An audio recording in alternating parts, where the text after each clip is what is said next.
we can be pleasantly surprised by what we're capable of and what other people are capable of. Welcome to Island Influencers, where we share stories of successful business owners, experienced professionals, entrepreneurs and community leaders based or with influence in the Isle of Man. This podcast is brought to you by Thornton Chartered Financial Planners, because great financial planning has the power to change your life. Now here's your host, Chartered Financial Planner Sharon Sutton.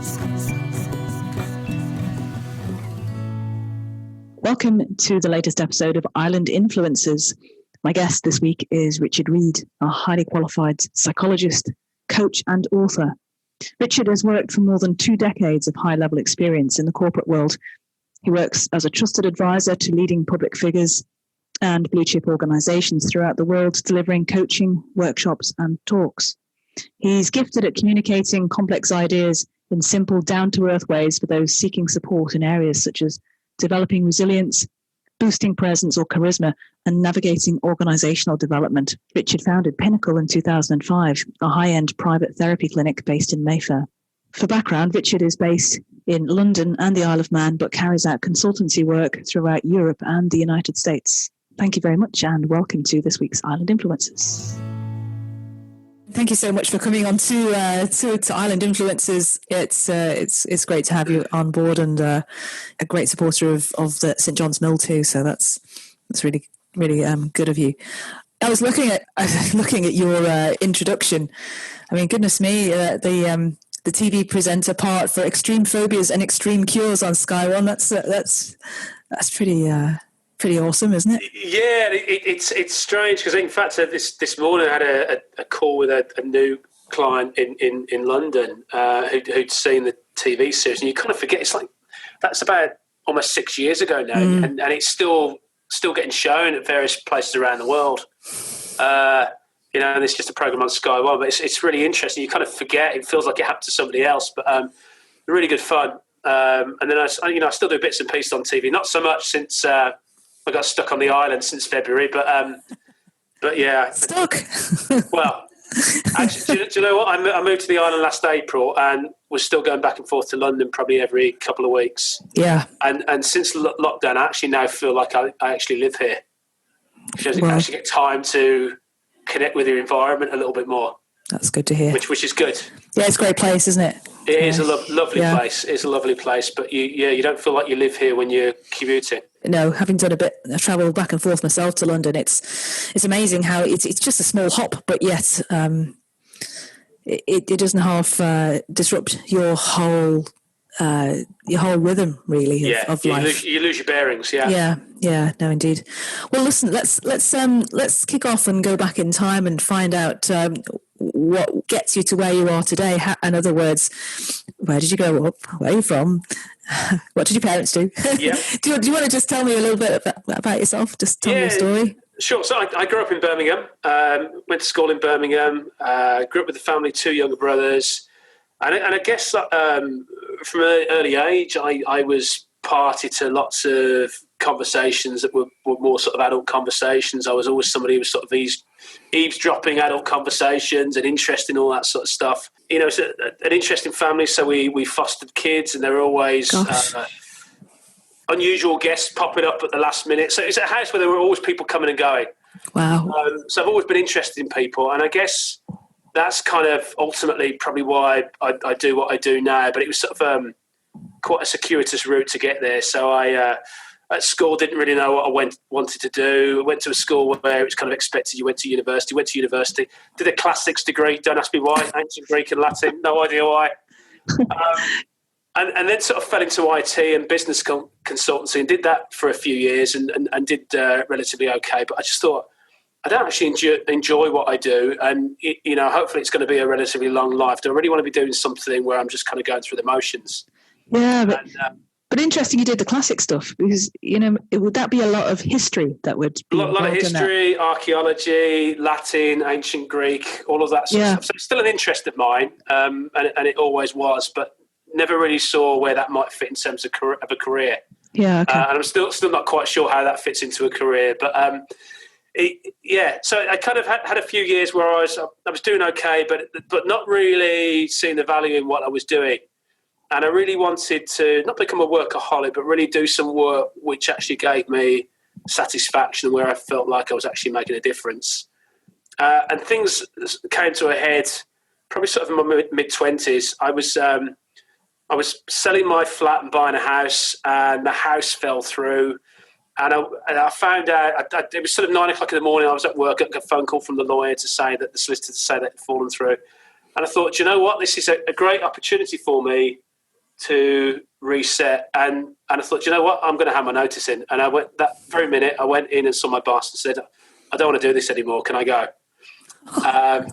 And so a month later, I was in Kenya and spent a year traveling around the world.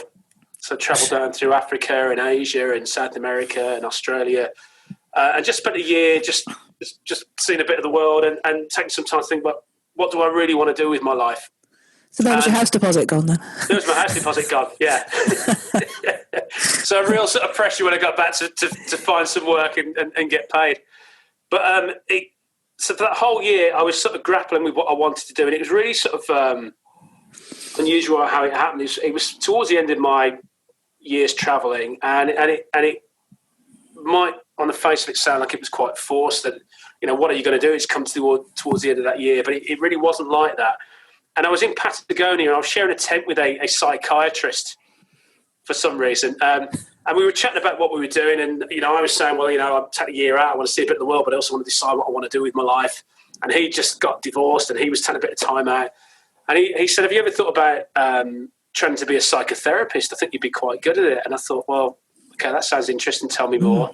Yeah. And when I got back to the UK, I started doing some part-time courses in it. And really sort of my passion for it grew from there, to the point where even though I went back into paid work as a business consultant, I thought, I don't want to do this long term. And so after about 2 years of doing that, I luckily managed to negotiate with my employer where they let me pick my own hours. So gradually over that 2-year span, whilst training, I was starting to build my private practice, to the point where eventually I took the plunge and went into private practice, working in Mayfair and Harley Street, and working with quite a lot of affluent people, a lot of people who were sort of leaders in industry. Straight in at the high end. Yeah. So I'm very much somebody who goes all in. And when I was doing that, I was getting lots of introductions to their businesses as well. They could kind of see the value of what I was doing with them individually, and start to make introductions to businesses. And that's really where sort of the corporate side of what I do came from. And that's now the bigger part of what my company Pinnacle does. Right. But when I was doing that, I was finding that a lot of the basic training that I'd had as a therapist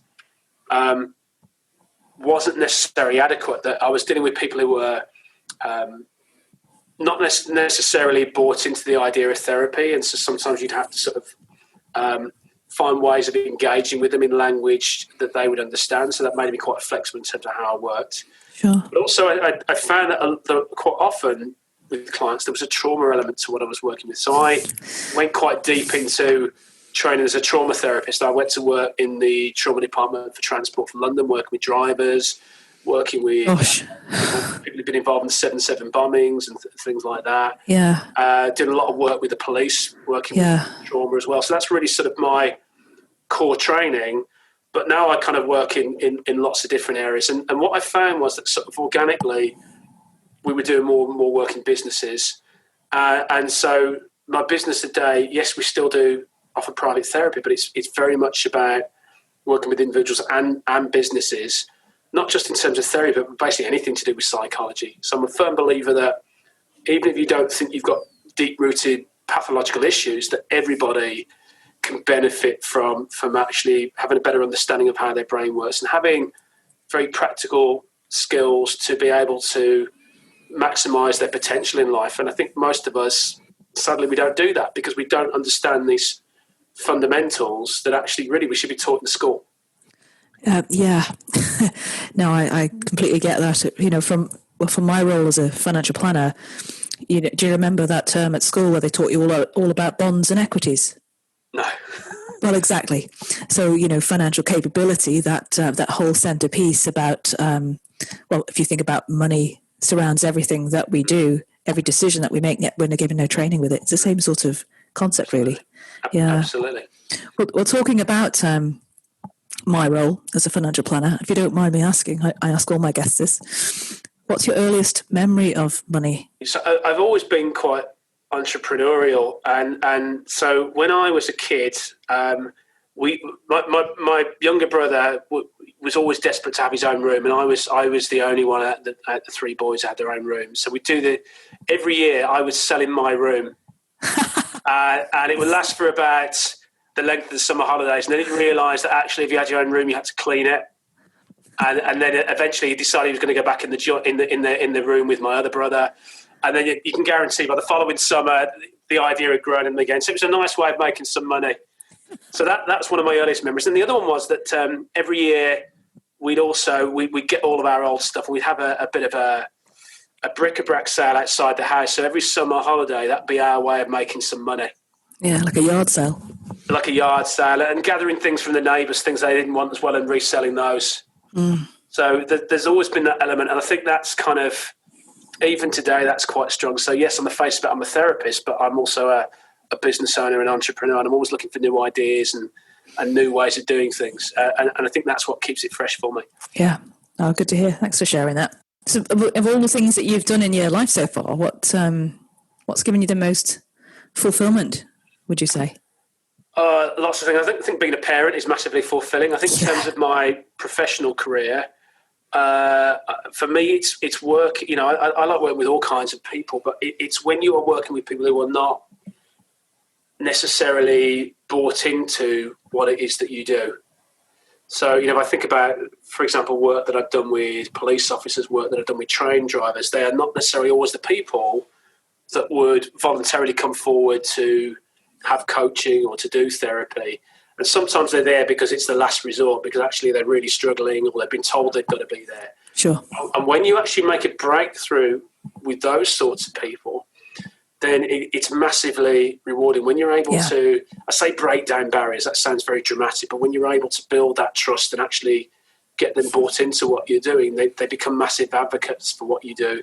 And they then help you to bridge that gap towards supporting people who would never otherwise come forward. That's really great. Yeah. So for me, that's the biggest thing, when you actually start to connect with those people and they see the value of what you're doing. Well, that's great. Thanks for sharing that. That's just central core to what you do, isn't it? That's brilliant. For any existing business owner or entrepreneur, what would be your number one business tip? Is anything about having flexible hours open to your, from what you've been saying about your particular predicament? But you tell me. I think the biggest thing for me is it's about trusting yourself and trusting in your people. And I think even in this day and age, we tend to have the belief that it's about putting in the hours and putting in the effort. And I think, yes, up to a point that's true, but I think it's very much about working smarter rather than harder. And it's about trusting and empowering your people to have the skills to work in a smart and efficient way.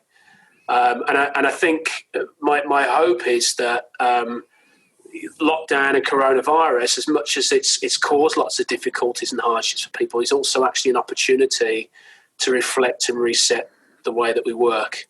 And I think through necessity, a lot of organisations are being forced to allow people to work from home.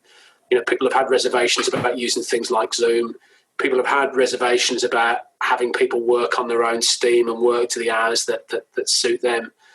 But I think, if we equip people with the skills to be able to work more effectively, and part of that, I think, is psychology tools as much as anything, then actually we can be pleasantly surprised by what we're capable of and what other people are capable of. And often we don't trust ourselves to use our judgment and say, well, actually, I've done enough for today. Yeah. Often we're happy fools. We're working for the sake of working rather than actually working to our potential and working to when we're at our best. So have you got any sort of stories that you can share where we demonstrated that sort of approach has actually worked, that would maybe encourage others to take that forward? Yeah, well, I think some of it is recognising our natural patterns of energy. all of us will have times of the day when we work better than others. And I think it's, there's times I'm thinking when about school scheduling here, getting my boy out of bed when he's 13. Absolutely. Unfortunately, to some extent, we have to have allotted times for doing things, and we have to fit in around other people's schedules as well. But to some extent, we can govern our own schedules. And it might be that we're an early bird, or it might be that we're a night owl. And when we allow other people, and when we configure our own time to suit our energy levels, then we're more likely to work productively. We've all had days when we've tried to do a 9 to 5 and it feels like we're wading through treacle. And then there'll be other days when we absolutely fly and we're just, things are flying out the door. And I think we've got to recognise that. We've got to recognise in general when we're operating at our best, but also day to day, are there days when we're tired and we're not quite on it? And if we're not, having some skills to be able to address that, or sometimes just being kind to ourselves and saying, actually, I'm going to finish a bit earlier today to actually recharge my battery so I'm a little bit stronger tomorrow. And we don't tend to do that. We tend to try and plough through regardless and set those expectations. Expected hours that you maybe work for someone. But absolutely. I guess having conversations about that, giving an environment or a culture of trust in a workplace is key to giving your team that sort of help and support. Definitely, and I'm in general, but particularly in the current climate, I'm a big advocate of psychological safety, where people are actually encouraged to feel safe to speak up about if they're having problems or if they've got ideas on how things might work better, to be able to be supported in being able to do that without feeling they're going to be shouted down or punished in some way. And I think, this is a big challenge for organisations at the moment, because a lot of organisations then mix between working in the office, working from home. You've got people who are being reintegrated to the workplace, and it's very easy to make assumptions about what works for people, and everybody's an individual. Yeah, no, absolutely. We've got to be able to, we can't give carte blanche and let everybody do exactly what they want, but as much as possible, if we at least acknowledge where people are at, we can then start to help them to reintegrate in a way which is going to work for them, rather than doing a catch-all, which people get left behind. Yeah, maybe feeling they're productive and supportive at the same time.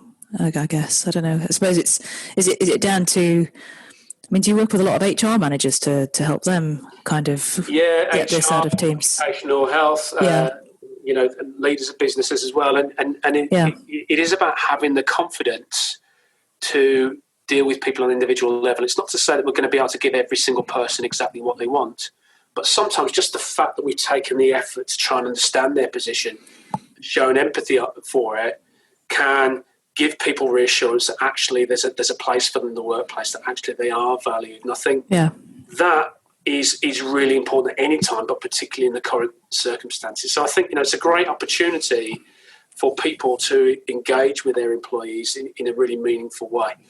Yeah, are you seeing? So are you dealing with some Isle of Man businesses as well as UK businesses right now? Yeah, absolutely. So is there a massive difference in the well-being of one versus the other because of we don't have a lockdown here currently? What's your take on that? Yeah, I think that's true up to a point. I think it's very easy unless you need to go off the island. It's very easy to forget there's actually a pandemic going on in the world. But even for all of that, there is still uncertainty around the economy. That there's a lot of people who are apprehensive about what the future holds. And we have got people coming back from the UK, and we have got some occurrence of the coronavirus now that we didn't have a few months ago. But the other part of it is that a lot of the time when we're facing difficulty, people don't necessarily connect with the psychological and emotional impact of that at the time that it's happening. So a lot of the time with things like anxiety and things like trauma, we're so focused on just getting through a situation that we disconnect from that emotion, but it doesn't mean that it's not there.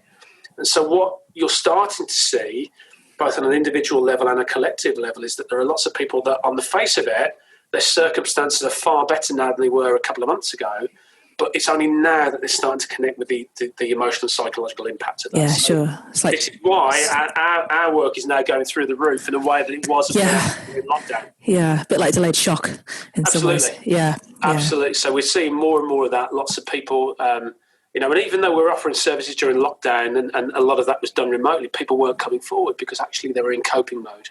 Yeah. And now they've got capacity to actually reflect on what's happening and they're feeling the full impact of it. Yeah, no, good. I suppose that goes up the whole level of Maslow's, doesn't it? As you, Absolutely. Yeah, Maslow's hierarchy of needs. Absolutely. Yeah. Okay, so what do you do to relax and keep your life in balance, Richard? Well, for me, it's about doing mindfulness. So I'm guessing a lot of people will have heard of mindfulness, but it's originally from Buddhism, but it's really about this idea of being in the here and now. And in terms of my work, obviously, I'm dealing with organisations' problems, individuals' problems, and it's very easy to absorb that even outside of your awareness. So part of what I do is having a supervisor who I can reflect back on how things are impacting on me. But a big part of my day-to-day mechanism for supporting myself is really about being in the here and now. So I'm not thinking too much about things that have happened before, not thinking about all the things that I've got to deal with that are coming up. It's having those pockets of being in the moment. So that's playing with my kids, it's doing exercise. And when I'm playing with my kids, and I'd advocate this for anybody, playing with Lego. Oh, isn't it great? You revert back to being a child, and just for even that half an hour, you forget about everything else that's going on in the world. So things like that for me. And the other thing is that coming from Birmingham, which is about as landlocked as you can get in the British Isles, being in the islands is a great pleasure in one respect, because actually you're surrounded by the sea. I know I live in Castletown, very, very close to the sea. So I bought a canoe. So I go out on the sea, and when, as anybody who goes on the water will know, it's a great way of calming you down and getting in tune with nature. So, a couple of times a week I'll try and get out on the sea and do a little bit of that.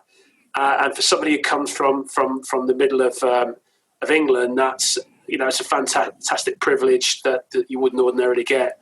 And I find it quite amazing talking to people from the Isle of Man that even though they live on quite a small island, lots of people forget that actually they've got that on their doorstep. They don't like the sea. Can you imagine living on an island? Don't like the sea. Yeah, I don't get that. So as somebody coming to an island, I just find that it makes no sense. But clearly, when it's on your doorstep, you tend to take things for granted. No, and what have you seen? What sort of have you seen? Any basking sharks or dolphins? Or do you know what? I still haven't seen a basking shark. I'm desperate to see a basking shark. I've seen. Scary. Yeah, I think I'd be scared, but I'd be fascinated. But I see lots of seals. Yeah. I've seen a couple of dolphins, but no sharks. I'd love to see a shark. I've seen sharks in other countries, but never in the British Isles. Gosh, I wonder where they've all gone. So they're out there somewhere. Yeah. So I'd love to see one. So if anyone can put me in the right direction, that'd be great. Yeah. Okay. Well, apart from kayaking and playing with your kids and doing Lego, which is great, by the way, can you tell me what you think are the best things about living in the Isle of Man? So for me, first and foremost, it's about the level of connection that you have with people. So I've traditionally lived in big cities, so Birmingham, London, and London in particular is notorious for being an unfriendly place. It's very sort of transitory, people coming and going. People don't tend to connect with other people as much. So for me, it's first and foremost, it's the sense of community. It's actually knowing people, and even if you don't know those people personally, seeing familiar faces every day.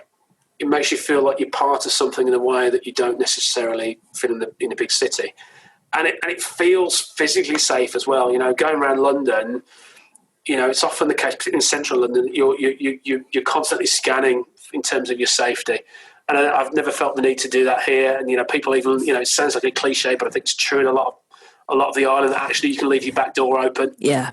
Great place to bring up kids. Yeah, and you can let your kids wander a little bit more. And, I think that's fantastic. And also greenery on your doorstep as well.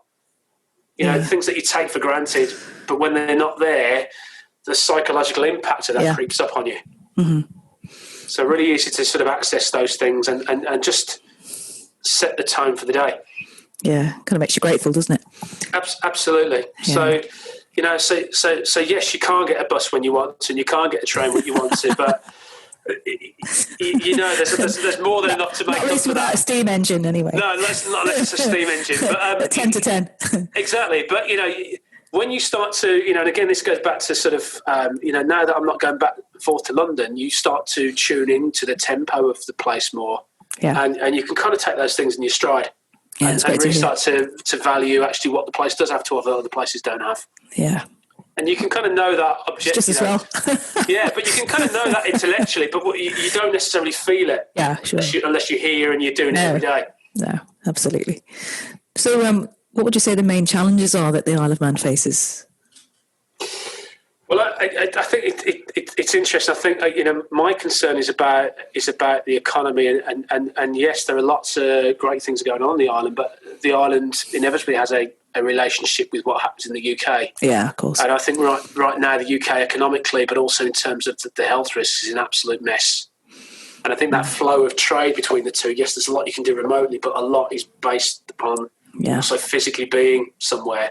So my big concern is about what that means, and I think the big challenge for the government on the island is striking that balance between keeping morale up, keeping the economy flowing, whilst also taking into concern the health risks of being in the middle of a pandemic. Okay, I think, the government's done a fantastic job, but how long can they do that without opening things up? No, I know. So what would you do? What's the solutions? I think it's very, very tricky. I think that they're probably doing the best with a difficult situation. I think a lot of it is dependent upon the UK getting its act in order. And as an observer from afar of what's going on in the UK, it's really confusing to know what the rules are. Yeah, isn't it? So you can understand, even with the best of intentions, even if you intend to obey the rules, do you know what the rules are? Yeah. And I think there's a sense where there is sort of creeping civil disobedience around the rules, even if people know them. And how do you manage that without becoming a dictatorship? Absolutely. I mean, people. It's almost as simple as you hear the prosecutions in our newspaper of people coming over from the UK. Is it as simple as putting an off license on the boat? I'm just saying. Well, I think off license helps.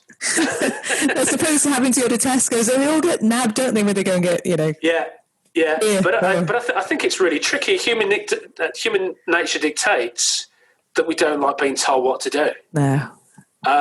So I think you're always going to get a few people flouting the rules, and I think unfortunately that there is going to be a need to clamp down on some people. And I think it's a very clear message to people. I think one of the things that helps on the island is that there is a smaller populace and there is a stronger sense of community than there would be in a big city.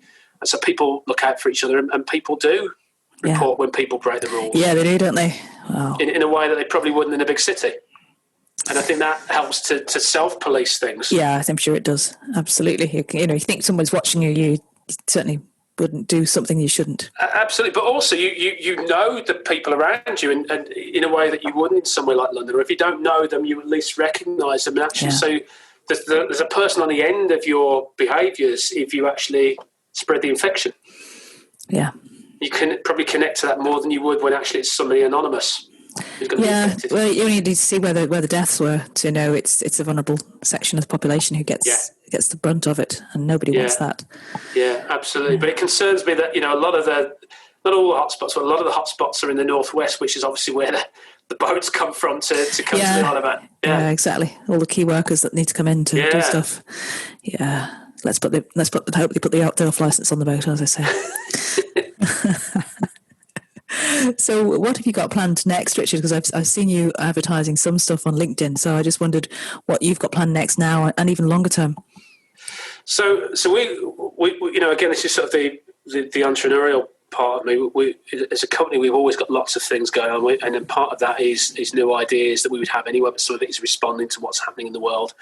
So we've recently launched our own online therapy platform for people who aren't able to access face-to-face therapy.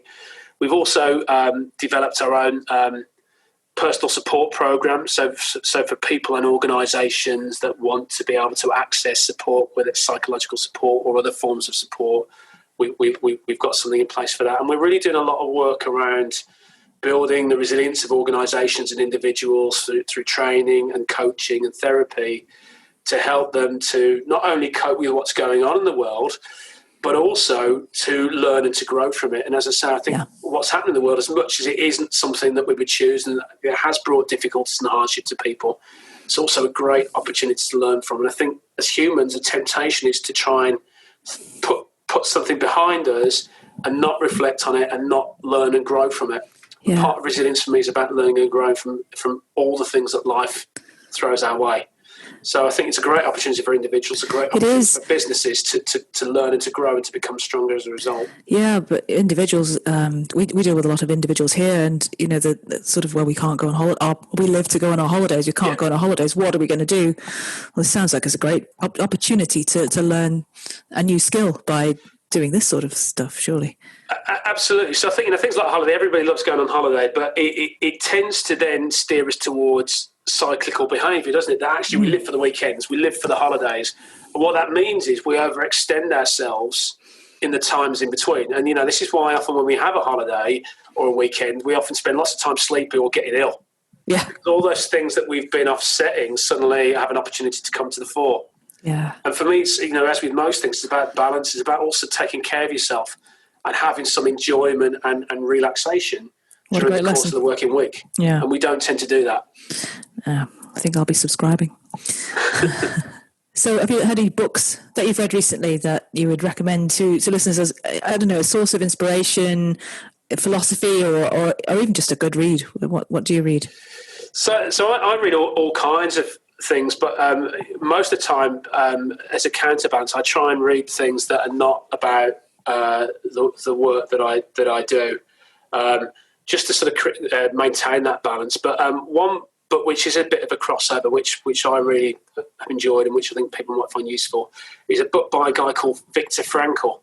Oh, yeah. And some of you may have heard of him. So Viktor Frankl has written a number of books, but one particular book that he's famous for is called Man's Search for Meaning. It's about his experiences in the concentration camps during the Second World War, and his views on why some people were able to psychologically survive that experience and come out of it stronger, and why some people not only struggled, but in many cases gave up hope and died as a result. That actually the psychological impact of that had an impact on their physical health. And a lot of it is about finding purpose in what you do. And as a result of that, being able to see a common thread throughout anything that life throws at you. And to have hope. So that actually what you're able to do is to withstand immediate difficulties because you're focused upon your longer term goals. And I think all of us need that.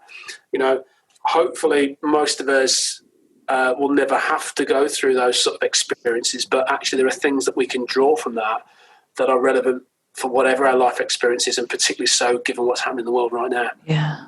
The unbelievable resilience of human beings. Frankl, amazing. What was the name of his book again? Viktor Frankl, the Man's Search for Meaning. Man's Search for Meaning. Yeah, I read a little bit about it. I read a book called Ikigai, which references that. Is logotherapy. So logotherapy was something that Viktor Frankl set up as a response to his insight from that experience. Yeah, no, excellent. I'll look at that. I'll read that. So, do you have a favourite quote? One of my favourite quotes. So one of the things that we do as an organisation is we run some training and coaching around the idea of charisma, and a lot of people think that charisma is quite gimmicky, but actually it's something that's important for any kind of interaction with people, and particularly within the business world. So we run it a lot for organisations, and one of the quotes that I often bring up is it's people may forget what you say, they may forget what you do, but they'll never forget how you made them feel. Yeah, that's a great quotation. And I think this is really, really important, that actually it's not just the content of what we say to people, it's how we engage them in what we say that means that they either remember or they forget us, and it will also dictate how they're disposed towards us and how they present us to other people. Yeah, that's great. Do you think that's got a little bit more difficult given that most of us are having lots of conversations on Zoom? Well, funny you should say that. So we're doing a lot of work with organisations at the moment around how they connect as teams and how they connect with clients remotely. So a lot of the time we naturally build a rapport with people based upon body language, the body language that we present, how we read other people's body language. And obviously when you're on a small screen, you can't pick up on that as much, and so the risk is conversations become more transactional, meetings become more transactional. We don't have those bits around the meetings where you chat and you get to know each other before you get into the detail, and you don't have those bits where you chat over the coffee machine or when you're going down the corridor after the meeting. So if anything, charisma is even more important during the current period, because you've got to connect more with people and you've got to make them feel psychologically safe. So actually, if they're having difficulties, they feel safer to pick up on them. Or even if they don't comment on those, you are more able to read between the lines and understand more about what might be going on for people and what they might need from you. So I think, if anything, all of these things which are important anyway, there's even more of a spotlight on them now in the current situation. Yeah, sure. Okay. Thanks for that. So where can people go to learn more about you and the work that you're doing? I've mentioned LinkedIn. Is there there's websites and stuff, presumably, that your courses are available? Absolutely. So we've got a few websites, but our main website is www.pinnaclewellbeingservices.com, and you'll find links to all of the things that we do on there. Yep. Or equally, you can email me. It's richard@pinnaclewellbeingservices.com. Yeah, we'll put all those resources in the show notes. So, if anybody clicks on their favourite podcast player, it'll be in there. But Brilliant. Well, that's very kind of you to spare your time today, and thanks so much for all the amazing insights you've given us. Is there anything else we haven't covered that you want me to ask you about just before? No, I think I'm all spent. I don't think I've got anything else left to say. That's really great. I really enjoyed that. Thank you. Well, listen, thank you so much for your time, Richard. Absolute Thanks for being pleasure. a guest on Island Influencers, and thank you. Thank you for listening to this episode of Island Influencers from Thornton Chartered Financial Planners. To find out more and for useful links, visit thorntonfs.com/podcasts.